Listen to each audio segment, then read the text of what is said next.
Assalamualaikum warahmatullahi wabarakatuh. Perkenalkan, nama saya Firi Abdullah dari kelas A12. Hari kali ini saya memilih 3 tema. Yang pertama maqasid syariah, yang kedua istihad, dan yang ketiga adalah fikih muamalah. Yang pertama adalah maqasid syariah. Tujuan maqasid syariah adalah atau rahasia-rahasia yang dimaksudkan oleh Allah dalam setiap hukum dan keseluruhannya.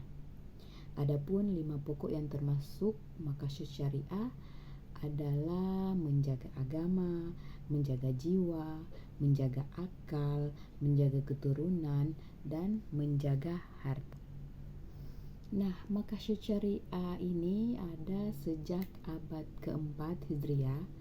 Istilah maqasid yang digunakan dalam tulisan-tulisan hukum para ulama dalam beberapa karya yang dihasilkan Juwaini dan materi yang kedua yang saya ambil adalah istihad.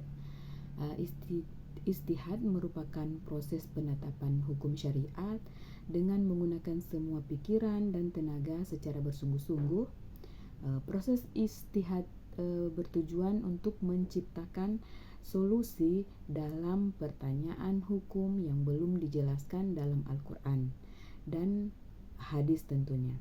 Karenanya hanya para ulama yang dapat beristihad terkait dalam hukum-hukum Islam. Nah, istihad ini terbagi dalam 2, yaitu ijma' dan qiyas. Adapun pengertian ijma' itu adalah kesepakatan para ulama dalam menetapkan suatu hukum-hukum dalam agama berdasarkan Al-Quran dan hadis dalam suatu perkara yang terjadi.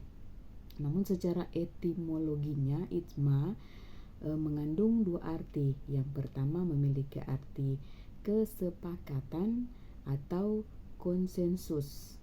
Nah, yang kedua qiyas.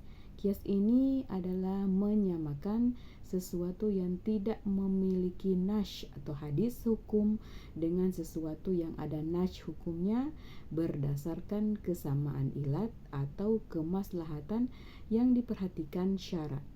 Qiyas juga dapat diartikan sebagai kegiatan melakukan pendanaan suatu hukum terhadap hukum yang lain.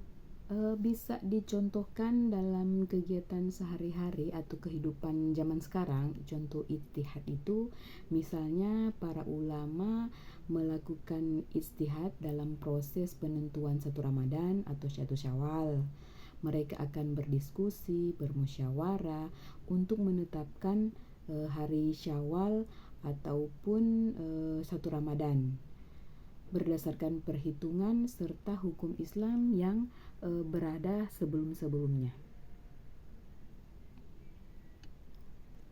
Nah, materi yang ketiga yang dapat saya ambil adalah fikih muamalah, di mana fikih muamalah ini adalah ilmu yang mempelajari hukum syariah yang terkait dengan hubungan antar manusia dan dalil yang terperinci.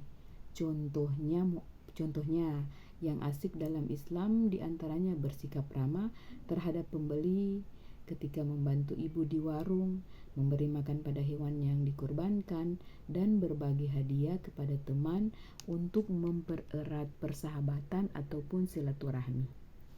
Adapun yang merupakan syarat rukun fikih muamalah, yang pertama ada akid atau subjek jual beli, yakni penjual dan pembeli.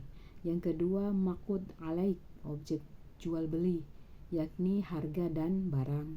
Yang ketiga mahal al-aqdi adalah ijab dan qabul. 4 maudhu al-aqdi, yakni saling memenuhi kebutuhan antar sesama manusia. Nah, adapun hikmah dalam kehidupan manusia, fikih muamalah ini mengatur hubungan sesama manusia dan mewujudkan kemaslahatan bagi mereka yang sesuai dengan prinsip syariah. yang tentunya itu sesuai dengan aturan agama menurut Al-Quran dan hadis. Membantu kita mengetahui mana yang haram dan yang halal dalam jual beli, karena dalam Islam jual beli bisa saja menjadi tidak sah apabila tidak memenuhi syarat dan rukun jual beli. Nah, maka dari itu kita harus mempelajari apa saja syarat dan hukum agar transaksi jual beli yang kita lakukan itu sah ataupun halal.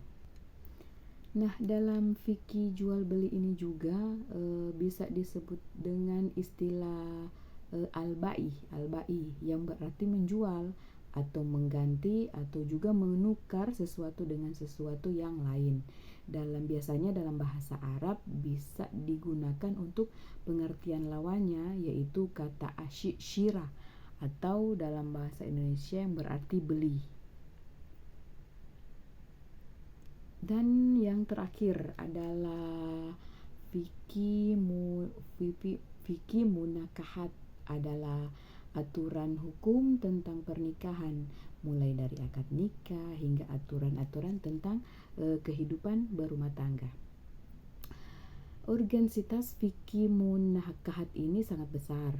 Selain untuk mewujudkan keluarga sakinah, mawaddah, dan warohmah, juga untuk mewujudkan dan memperlancar pelaksanaan ibadah dan ketaatan manusia kepada Allah Sang Pencipta. Nah, demikian singkatan dari materi yang bisa saya sampaikan. Kurang lebih seperti itu yang bisa saya pahami dan saya jabarkan kepada Bapak. Mohon maaf atas segala kekurangan.